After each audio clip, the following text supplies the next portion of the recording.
My wonderful and beautiful people of God. This is your friend and your sister, and you're welcome to my channel, Elizabeth Mo. And if you happen to be watching me for the very first time, you are so very welcome. Thank you for clicking on this video. I will appreciate it if you subscribe to this channel, if you press the bell, and if you leave comments for me after listening to this video or any of my videos that you have watched. Thank you very much and you're welcome. And for those of you that keep coming back to my channel and dropping comments for me, thank you so very much. I really do appreciate you. As we all know, on this channel, we talk about how to work with God well and nicely. So in other words, we talk about the simplicity of Christianity on this channel. Today, I'm going to be sharing with you a dream that I had. Then I'm going to be sharing with you an encounter that I had with the Lord as well in this video. And then I'll just probably leave the floor open for us to try to drop our comment while I just make one or two conclusions about it. So I had this dream. It was a very terrifying dream about a friend of mine. I had this dream. And honestly, this is not the first time I've been having this kind of dream about this person. So basically, what happened in this dream? You see, this friend of mine, I was actually in the dream as well. I was having a chat with an elderly woman. She happens to be, I think she said she was 99 in the dream, and she was wearing all white, you know. So I was so excited to see someone that old and was looking quite beautiful. So I told her that, oh, come on, let me have a picture with you. I was going to bring out the picture for the person. And then I noticed that two other people came around in the dream. Okay, all this is, I'm still talking about the dreamland. So two other people came around and they were carrying very big boxes, and it was just like a large, expensive land. So I was looking at, oh, people just think that this place is a free land for them to come in and drop whatever they want on the land. So this friend of mine was coming from behind, and when this friend came, I didn't even know the friend of mine was there. And so this friend also had the same feeling that I had. That, I mean, this land is not a free land. You just can't bring anything you want. And as she was talking about it, someone else was at his back, okay? And then the person hit the person so badly. And by the time I could turn back, I still saw that my friend had fallen flat on the floor and was, shaking vigorously. And then the other person still wanted to go and do more harm to my friend. So I had to stop the person, try to hold the person not to go there. But my friend was lying there helplessly and was still shaking until my friend passed away. That was what happened in the dream. So when I woke up, I was like, oh, this person again in my dream. This kind of dream again.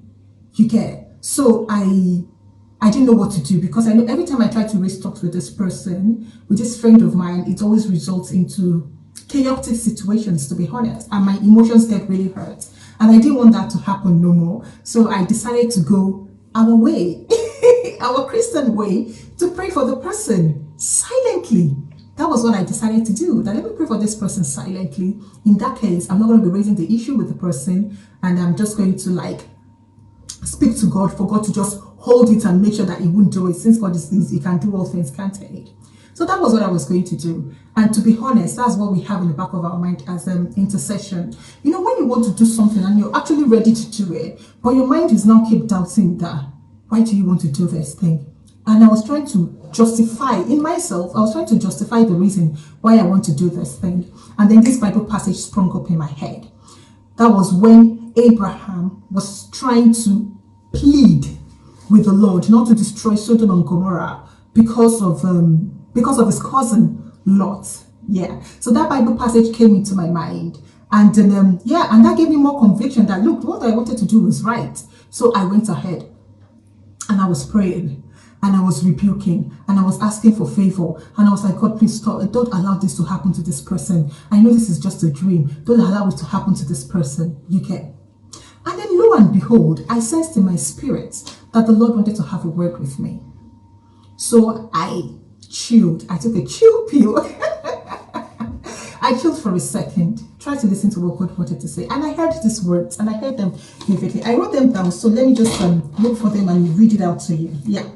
So I heard the Lord, and it says that, I know and I see all things.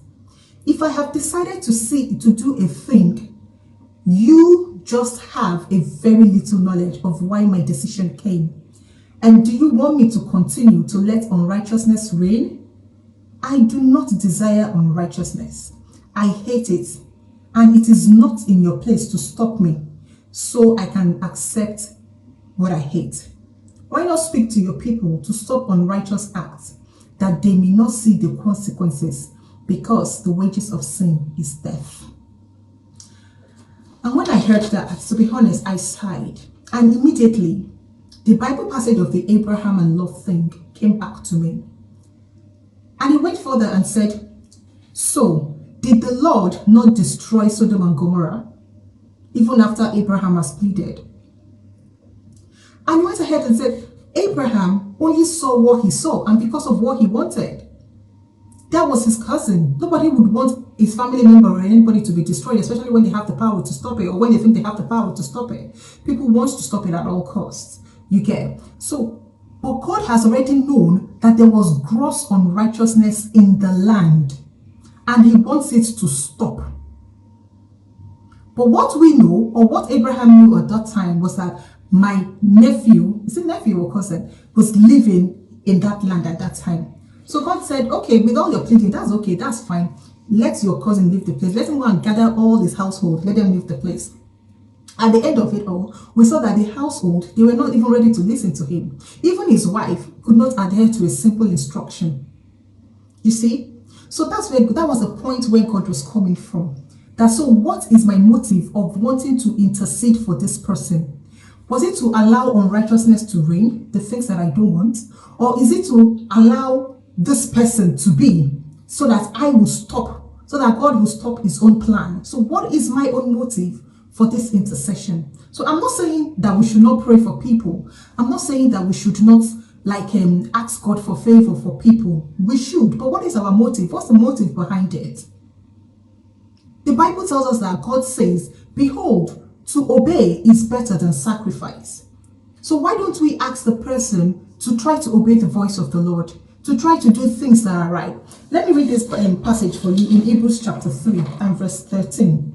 It says, but exhort one another every day, as long as it is called today, that none of you may be hardened by the deceitfulness of sin. So the Bible is encouraging us more to speak to people, to encourage people to do the right thing, instead of things that are obviously right, that we can speak to one another about. And my parent advice in what people are saying, you get, may we try to find advice. Neglecting everything means that we're neglecting knowledge. It doesn't show that it doesn't really show that we are smart, especially in these times where we are today. So they don't attract negative consequences for themselves, because it can be there at times. Some people may not live to have a second chance. Some may live to have a second chance. But why not you do the work of an evangelist and save your dying brother or your dying sister? Know the motive of your intercession, and don't just push every prayer to God and think God is he will just stop his own thing. What he accepts, what he does, what he likes, he will stop it because of you. He hates unrighteousness, and he hates unrighteousness. There's nothing we can do about it. All we have to do is to live righteously and speak to others to live righteously as well. I mean, that's our work as Christians. That's why we are here. Okay, so that's just what I want to share with you. If you have any comments, please drop it for me. If you have anything you want to add to this, I'll be so happy. So in fact, super happy to hear from you. Thank you very much for listening, and I will see you in my very next video. Bye.